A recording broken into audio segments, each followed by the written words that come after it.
오늘 시편 20편 1절에서 9절 그의 오른손이라는 제목으로 하나님 말씀 전할 때에 크신 은혜가 넘치기를 바랍니다.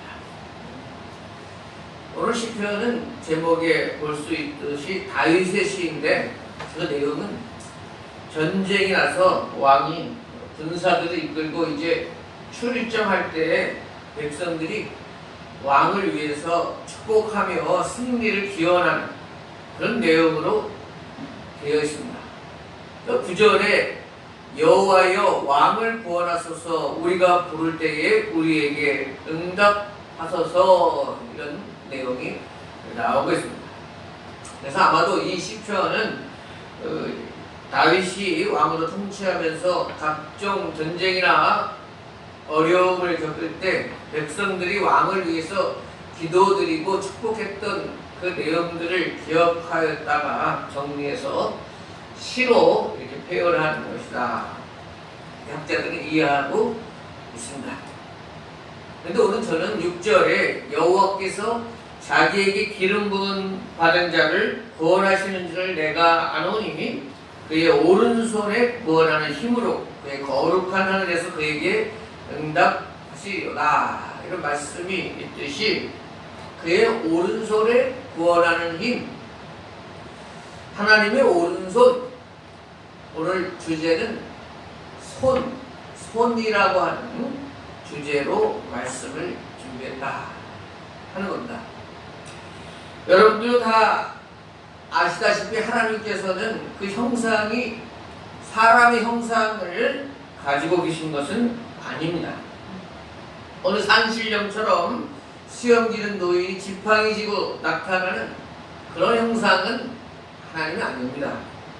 하나님은 영이시기 때문에 어떤 육체나 형상을 가지고 있지 않습니다.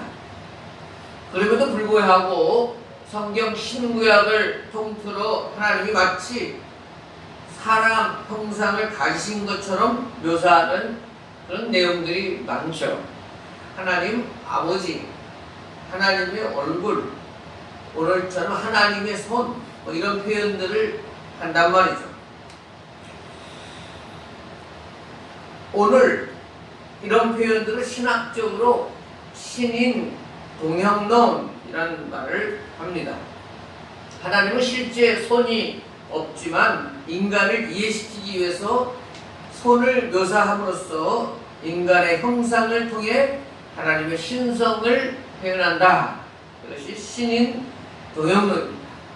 쉽게 말해서 인간이 좀 더 하나님을 이해하기 쉽게 표현한다. 이런 뜻이 있죠.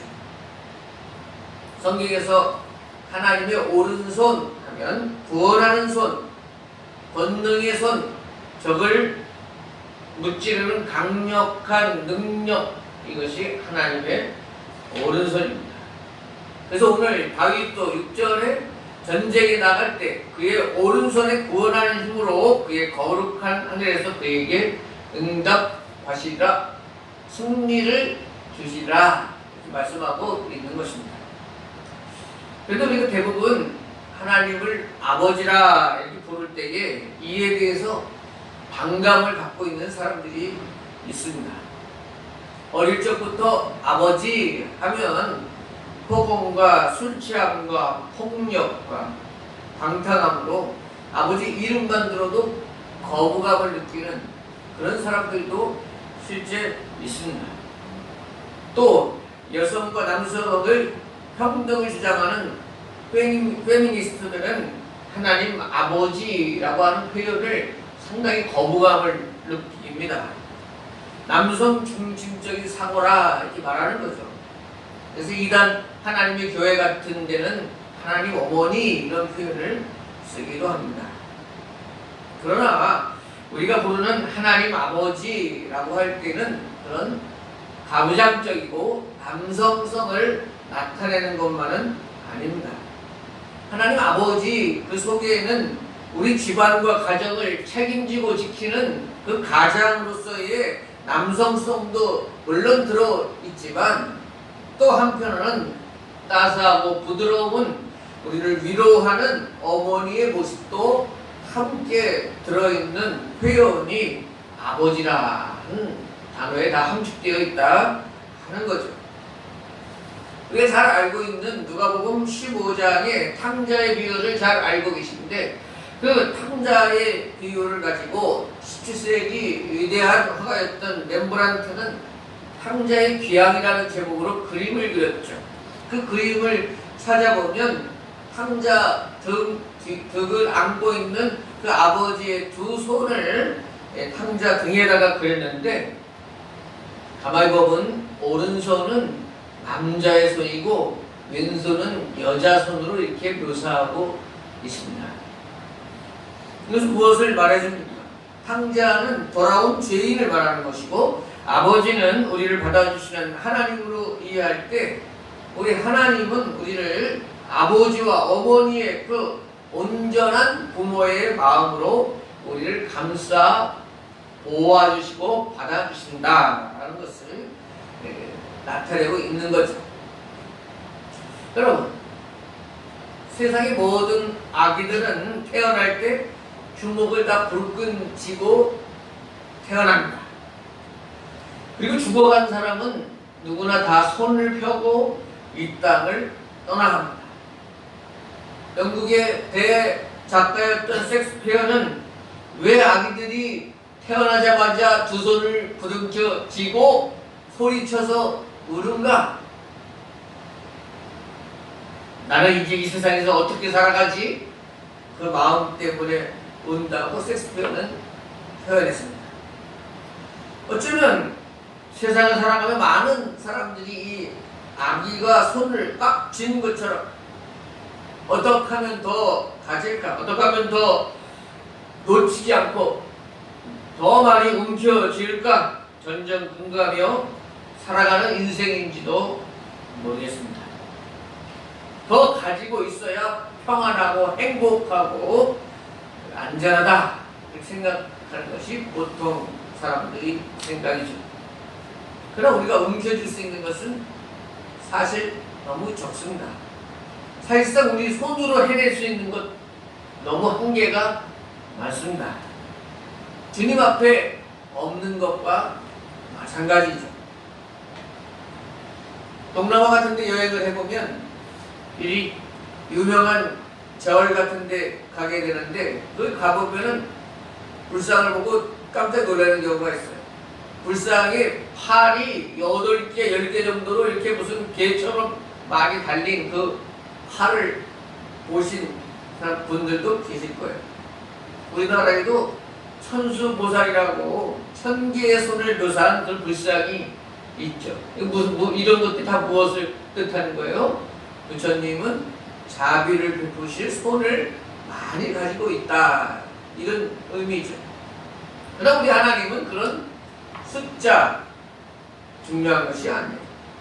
하나님의 강한 오른손, 구원하는 힘, 자비의 손길, 이런 부분들은 우리 인간의 언어로는 다 표현할 수 없지만, 다윗 시대에도 그렇고 지금 시대에도 그렇고 그 능력의 손길은 변함없이 우리에게 역사하고 있다라고 하는 것을 믿으시기를 바랍니다. 이탈리아의 시스타나 성당에 가면 그 천장에 미켈란젤로가 그린 천지창조 그림이 있습니다. 가보지 못하신 분들도 TV 같은 데서 보신 경우가 있을 거예요. 그래서 이게 아담의 창조라고 하는 그 천장의 그림은 하나님의 손을 쭉 뻗고 아담의 손을 쭉 뻗어서 서로 검지가 닿을 듯 말 듯한 그런 그림을 그려놨죠. 미켈란젤로는 왜 하나님의 손과 아담의 손가락이 서로 닿을 듯 말 듯 그렇게 표현했을까? 미켈란젤로는 강조하고 싶은 겁니다. 분명히 하나님과 아담의 손이 맞닿는 순간이 있을 것이고, 그때 하나님의 호흡, 하나님의 능력이 아담에게로 흘러 넘친다. 하나님의 형상, 하나님의 능력이 우리 인간에게 그렇게 찾아오신다. 그래서 강조하고 싶은 것입니다. 그래 우리 하나님의 아들이신 우리 주 예수님께서 복음서에서 행하신 일만 봐도 이와 비슷합니다. 예수님이 이 땅에 오셔서 복음서에 보면 각색 병자들을 다 고쳐주시는 장면이 나오죠. 요한복음 9장에 보면 예수님께서 맹인을 고치시는데 손으로 진흙을 침을 발라서 이기셔갖고 그 진흙을 맹인의 눈에 바르는 장면이 나옵니다. 그리고 실로암 목가에 가서 씻으라 이렇게 말씀하시죠. 우리 하나님 우리 예수님이 어떤 분이세요? 말씀 하나로 모든 것을 천지 만물을 창조하시는 분입니다. 예수님 말씀 하나로 물이 변해서 포도주로 변하게 하시는 분입니다.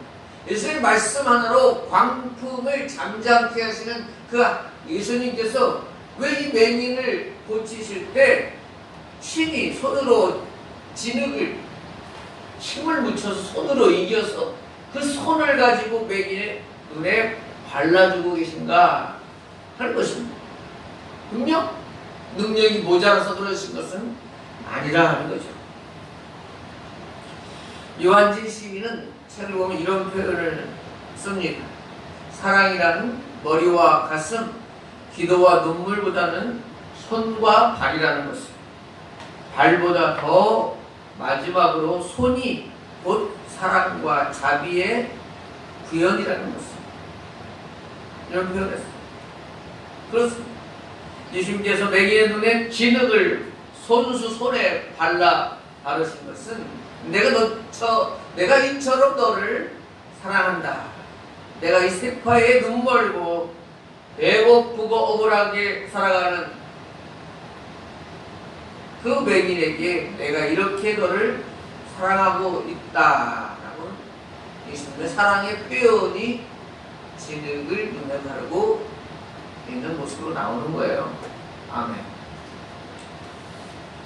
우리는 성경에 나오는 하나님과 예수님의 그 사랑의 손길을 통하여 우리에게 언제나 가장 다정다감하게 다가오시는 그 위로의 하나님, 치료의 성령님, 사랑의 예수님의 그 손길을 늘 경험하며 살아가는 여러분 되실 수 있기를 축복합니다.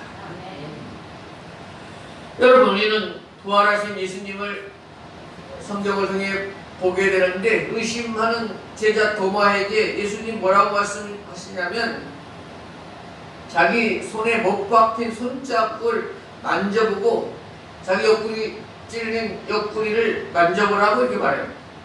자, 이것은 무엇을 말해주는가?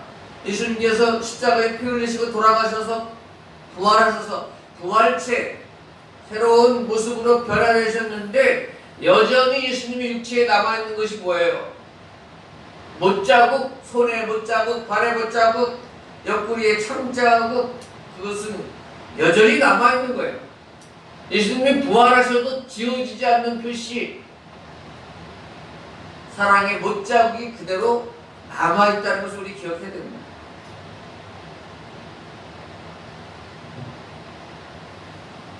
어쩌면 우리가 천국에 가서 제일 먼저 예수님을 알아볼 수 있는 방법이 바로 예수님의 손에 나 있는 못자국을 보고 예수님인지 우리가 발견하게 될 것입니다. 왜요? 예수님 못자국은 우리를 위해 그 모든 것을 다 주셨다는 주님의 희생을 말씀하고 계시며 오늘도 여전히 우리를 사랑하고 계시다는 사랑의 증거이기 때문에 부활하셔도 그 예수님의 못자국은 사라지지 않는 것입니다. 우리는 그리스도인으로 살아갑니다. 그리스도인은 단지 일요일날 교회에 나오는 썬데이 크리처를 가리키지 않습니다. 주일날 예배드리는 사람 중에는 그리스도인도 있고 그렇지 않은 사람도 있는 것입니다. 그리스도인은 그리스도를 따라가는 사람이라는 의미입니다. 예수님이 가신 그 길을 그분의 말씀과 가르침을 믿고 따라가며 살아가는 사람이 그리스도이다 하는 것입니다. 초대교회 시대에는 로마에 기독교 박해가 있었고 당시에 그리스도이다 하는 사람들은 다 목숨까지 내어놓는 순교의 길을 갔던 그 각오 없이는 따를 수 없는 길이었음을 우리는 기억해야 하는 것입니다. 우리 예수님은 여러분들이 그저 썬데이 크리스찬으로 살아가는데 만족하기보다는 그리스도인으로 주님을 따라가는 그 길을 걸어가라고 말씀하는 줄로 있습니다. 사도 바울이 갈라디아 2장 20절에 이렇게 고백해요. 내가 그리스도와 함께 십자가에 못 박혔나니 그런즉 이제 내가 사는 것이 아니요. 사도 바울이 그렇게 말했어요. 나도 예수님과 함께 십자가에 못 박혔다. 내 손도 예수님과 함께 십자가에 못 박혔다. 그러면 바울 사도의 손에는 무슨 자국이 남아있겠어요? 못 자국이 남아있을 것입니다. 우리 손에도 예수님처럼 못 자국이 남아있어야 됩니다. 못 자국은 뭘까요? 더 이상 이제 내 손으로 다른 사람의 목을 조이고 다른 사람의 것 빼앗고 더 남들보다 가지려고 하는 그 탐욕의 손을 버리라고 하는 것입니다. 이제 내 손에 예수 그리스도의 못자국을 가지고 예수님이 하신 일을 이어받아서 감당하는 예수님의 제자로 살아가야 한다 하는 의미가 있습니다.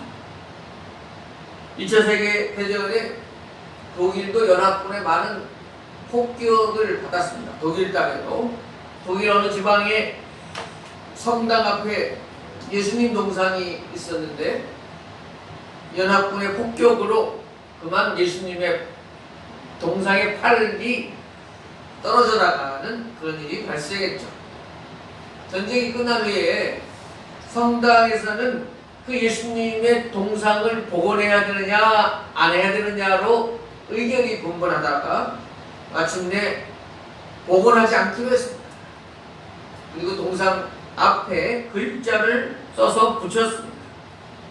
이제부터 당신이 예수님의 팔 노릇을 해야 한다. 1950년대 소설 하근찬 씨가 쓴 순환 이대 이 작품을 읽어보면 가슴이 먹먹해집니다. 순환 이대 간단합니다. 작품은 우리 민족이 일제강점기 6.25 동란을 겪으며 우리 백성들이 겪어야 했던 아픔과 슬픔, 그러나 그것을 이기고 앞으로 나아가는 모습이에요. 아버지는 일제시대에 한쪽 팔을 잃었습니다. 아들은 6.25 전쟁에 나갔다가 두 다리를 폭탄에 잃고 상위 군인이 되어서 돌아왔습니다. 마지막 장면이 그 통나무 외나무 다리를 한 손으로 아버지가 아들을 업고 통나무 외나무 다리를 건너가는 그 모습을 우리 시대에 아버지와 아들이 많은 일제강점기와 6.25 여러 고통이 있었지만 여전히 그 한 팔 하나 남은 그 손으로 아들을 부둥켜 안고 다시금 통나무를 건너 미래를 향해 희망을 가지고 나아가는 우리 민족을 그리고 있는 작품이죠. 그래요. 우리 시대에도 이와 같아요. 우리는 얼마나 급변하는 시대에 살고 있는지 몰라요. 이 세상이 얼마나 빠르게 변하고 있는지 모릅니다. 정신이 다 없을 지경이죠. 가정적으로 세대가 끊어질 정도로 출산이 이루어지지 않고 온 나라가 이제 고령화가 되어 있는 우리 사회.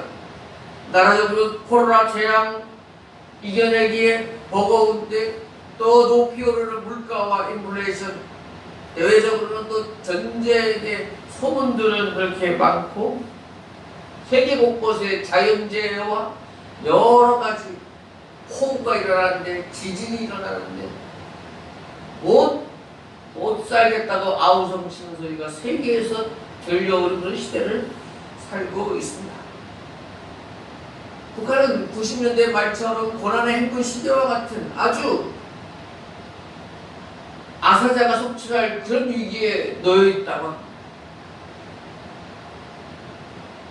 세계적으로 이런 어려운 시대, 앞이 보이지 않는 순환 이 시대와 같은 이 시대에, 그러나 우리는 다시금 순환이대 그 아버지처럼 그 한 손으로 아들을 업고 넘어가는 그 심정으로 우리는 함께 이 땅의 교회들은 이웃과 함께 또한 희망의 나라로 나아가야 할 것입니다. 그러나 우리가 믿는 하나님의 오른손에 전능한 손길, 그 손길은 앞서 표현한 순한 일의 아버지처럼 장애고 나약한 힘이 아닙니다.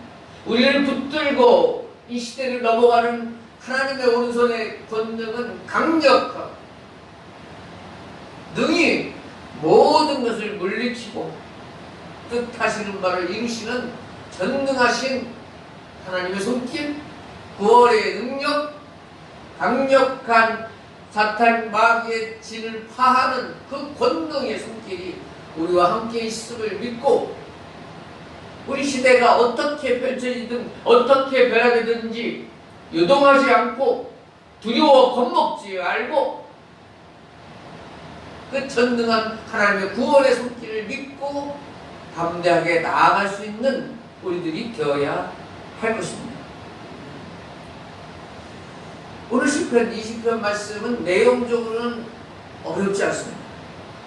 특별히 하나님의 구원의 손길, 구원의 능력이 있음을 다시 한번 본문을 통해서 제가 선포하듯 말씀드리니 아멘으로 받으시기 바랍니다. 1절에서 3절, 환난 날에 여호와께서 내게 응답하시고 야곱의 하나님의 이름이 너를 높이 드시며 성수에서 너를 도와주시고 시온에서 너를 붙드시며 내 모든 소재를 기억하시며 내 번제를 받아주시기를 원하노라. 아멘. 환난 날에 하나님은 응답하신다. 환난 날에 하나님은 우리를 도와주신다. 너를 도와주신다. 너를 붙들어 주신다. 시온에서 너를 붙드시며 내 모든 소재를 기억하신다 라고 하는 것 기억하시기를 바랍니다. 어떤 환난이 우리 개인적으로, 나라적으로, 세계적으로 어떤 환난이 온다 할지라도 환난 날에 기도하는 자의 응답하시는 주님이심을 꼭 믿으시기를 바랍니다. 그리고 우리를 도와주시고 붙들어 주시는 그 하나님의 강한 오른손이 있음을 의심하지 마시기를 바랍니다. 4절에 네 마음의 소원대로 허락하시고 네 모든 계획을 이루어 주시기를 원하노라. 아멘. 하나님께서 우리의 소원을 허락하십니다. 우리의 소원대로 기도할 때마다 이루어 주시고 우리의 계획이 이루어지기를 원하십니다. 그러나 그 일이 이루어진다면 반드시 먼저 점검해야 돼요. 내가 기도하고 있는 제목이 하나님의 말씀과 부합한가, 하나님의 뜻에 부합한가를 늘 면밀히 살필 줄 알아야 돼요. 하나님이 원하시는 뜻이 아니라면 안 들어주시고 또 안 들어주시는 게 맞습니다. 그것이 복입니다.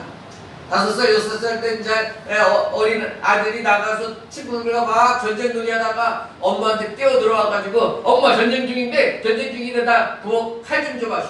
과일, 칼, 식칼 줘봐. 내가 전쟁 나가서 싸워야 돼. 그때에 주는 부모가 누가 있습니까? 5살, 6살짜리에게 과도나 식칼을 주는 부모가 어디 있습니까? 그 기도해도 안 들어줍니다. 왜? 아들이 감당 못 해내고 잘 모르고 구하기 때문에 그래요. 그래서 어떤 부분은 우리가 기도해도 이루어지지 않는 부분은 응답이 응답인 줄로 믿으시기 바라요. 우리가 기도한 대로 다 이루어진다면 세상이 엉뚱한 데로 가고요, 망하는 길로 가요. 하나님 우리 엉뚱한 거 구할 때에 막아주신 것도 큰 은혜인 줄로 믿으시기 바랍니다.